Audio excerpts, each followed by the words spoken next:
You are a super patriot. You are a millionaire. You're a patriotic millionaire. That screams MAGA, right? It seems like when you, in the last, I don't know, since 2016, when people, it feels like the MAGA group has commandeered the word patriot. It feels like the MAGA group has commandeered high net worth folks, right? Well, I mean, just to use an example, right? Like we have the America 250 agenda, right? The money agenda. I have the context, having met you and having known Jacob, to know what Patriotic Millionaires is all about. So I know when I open this, I'm going to get some good common sense policies. But just somebody walks by who is unfamiliar with the organization, looks at this. Definitely looks like something that would not be on the. Peter Navarro wrote this. Yes. Donald Trump Jr. has the foreword in here. So, and you're not. You've already said you're not a Republican or Democrat. You're an American. That's your fabric. What was the moment or the event that just shifted your thinking about wealth and the responsibility of it? Did something just trigger, or had it been a thing since you were 18? Well, I mean, I have.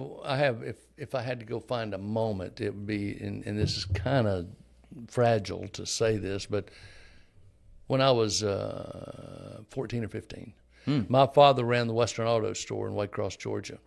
And what year was that, if you don't mind me asking? So that would have been 65, 60, not 60. Okay, that puts context. Mm-hmm. We had a lot of racial stuff going on in the country Sure at the thing. time. And my father was also part of the establishment in our little county. Every county in the South has a sheriff who's in charge of everything, and a judge and a couple of attorneys, that sort of stuff. And the sheriff was one of his best friends. And the sheriff happened to be in my dad's office, standing in his office in the Western Auto Store. You guys probably have never heard of Western Auto, but it was a kind of a miniature department store at the time, because they sold appliances, bicycles, tires, all that sort of stuff. And Sheriff Lee, Robert E. Lee, oddly enough, was his name. Of course. He got a call because the office knew where he was. This way pre-cell phones. And he says, Gordon, come with me. Gordon was my dad's name. And right next door was the Greyhound bus station. And so Robert and Daddy ran out the back door of the store, across the parking lot into the Greyhound station, and there was a black guy who refused to get out of the front seat in the bus. Wow. He had to sit, all blacks had to sit in the back seat of the bus. And this is a story I have to tell in order to connect it back to me. And so they went in there, and Sheriff Lee told him, says, get out of this bus, get out of this bus. Wouldn't get out. And he grabbed him, and I'm telling this because my father told me this story, grabbed him by the head of his hair and literally pulled him out of the seat, out down the stairs, down onto the pavement, and told his deputies to handcuff him and take him to jail. That's really not what's significant. What's significant as it relates to me is my father came home and told me that story that night, and he was really proud of it. He thought it was very cool that they put this black guy in his place, and they came home and told his 12, 13, 14-year-old boy the thing, and I was going to respond positively to it. What he didn't understand was I was going to respond exactly the opposite of the way he wanted me to respond, that I thought that was so wrong. Why would you do that? Just because he's black, you're going to drag him out of a bus and treat him like an animal? I was astounded, and that's what I did the whole of my formative years. And I don't know what caused it. Maybe it was reading. I don't know, but I never responded to racism like all of my friends did when I was a kid. And that doesn't say that I didn't have some racially charged moments in my life, but it just didn't seem right. Sure. The way we treated the African American community in the South in general. So that was a beginning point, and then it slowly evolved over the next 20 or 30 years of my life. And by the time I was 40 or so, I was locked and loaded on fairness and social justice and all the things I'm still very committed to this day.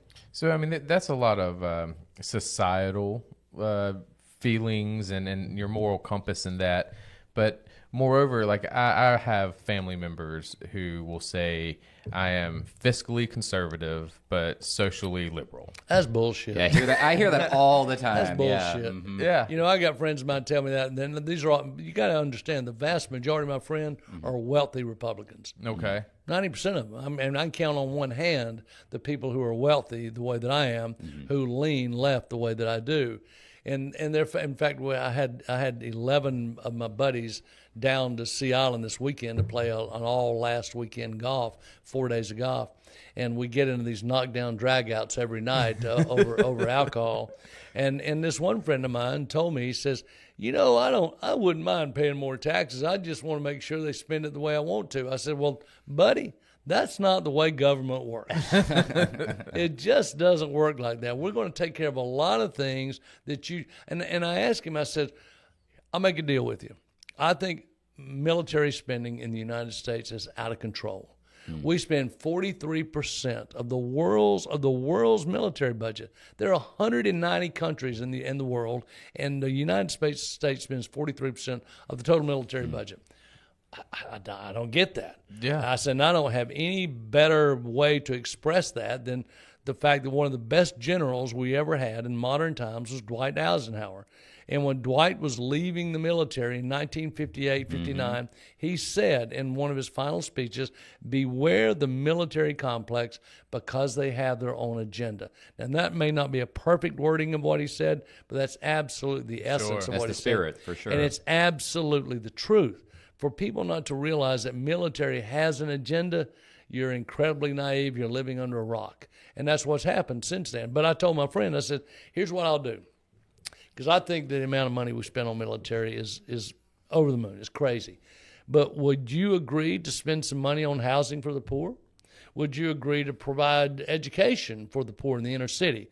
Would you provide health care to the people who can't afford health care, that aren't on Medicare, can't get on Medicare because they're too young? Would you do that? Even though you think they're worthless, shiftless individuals, I still think they need to be taken care of. Would you do that? Because I want to do that. Mm-hmm. And they don't want to do that. They don't want to do that. They You know, it's a typical Judeo-Christian concept of if you're broke and poor and hard up, it's because you just didn't work hard enough. Right. You need to buckle up and strap it on and get with it. Well, that's just not the case. The prosperity gospel. Yeah, Yeah. exactly. So Yeah, it's hard to pull yourself up by the bootstraps when you don't even have boots or straps.